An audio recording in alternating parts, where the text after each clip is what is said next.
प्रदर्शन हुआ सर, उसको लेके आपने मजिस्ट्रियल जांच के आदेश दिए सर। देखिए, हम किसी भी कीमत पर छात्रों का हित चाहते हैं, इसीलिए हमने जितने भी एग्ज़ाम थे, जो भी शिकायतें आई उनको रद्द करने के बाद तत्काल नई तिथि घोषित करी और नई तिथि घोषित करने के साथ ही परिवहन निगम की बसों में एग्ज़ाम में आने वाले परीक्षार्थियों के लिए निःशुल्क व्यवस्था की है। एग्ज़ाम के शुल्क को नहीं लिया गया है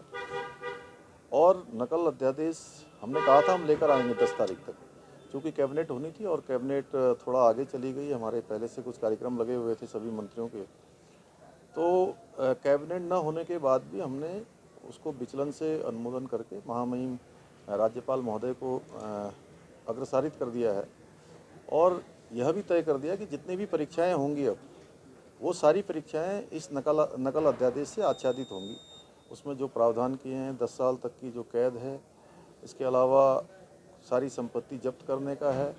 और परीक्षार्थी जो उसमें भाग लेने वाले होंगे अगर वो इसमें पकड़े जाते हैं तो उनको अगले 10 वर्षों तक किसी भी परीक्षा में भाग लेने का कोई अवसर नहीं होगा। इसको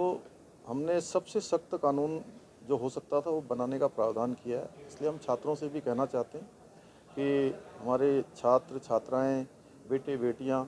सभी को मैं विश्वास दिलाता हूं कि वो किसी भी ऐसे उस पर न जाएं कि अन्यथा उनको जो है जो परीक्षाएं होने वाली हैं उनकी तैयारियां करें, उन तैयारियों में लग जाएं और सभी परीक्षाएं पारदर्शी होंगी, निष्पक्ष होंगी। सर के लोग तो नजर नहीं आए, लेकिन कांग्रेस ने ये बात हम शुरू से ही कह रहे थे कि कुछ राजनीतिक संगठन जो अपनी ज़मीन पूरी तरह से खो चुके हैं, देश भर के अंदर भी और उत्तराखंड के अंदर भी, अब छात्रों और छात्राओं को आगे करके उनके कंधों पर बंदूक रखकर वो कहीं ना कहीं इस प्रकार का काम कर रहे हैं। जैसा कल देखा कि कुछ लोग छात्रों के रूप में उस बीच में आ गए और बीच में आकर उन्होंने जिस प्रकार से पत्थर फेंके हैं, जिस प्रकार से हिंसात्मक उस आंदोलन की तरफ ले गए हैं, ये निश्चित रूप से दुर्भाग्यपूर्ण है और ऐसे लोग जो अनावश्यक रूप से आए हैं, निश्चित रूप से हम उनके बारे में हमारा प्रशासन देखेगा कि ये कौन लोग हैं।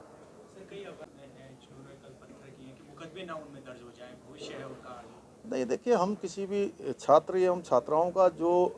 अपनी तैयारी कर रहे हैं, हम उनके भविष्य का पहले से भी ध्यान रख रहे हैं और आगे भी ध्यान रखेंगे कि उन छात्रों और छात्राओं के साथ किसी प्रकार का भी कोई गलत सरकार नहीं करना चाहती। सरकार तो उनके हित के लिए ही काम करेगी।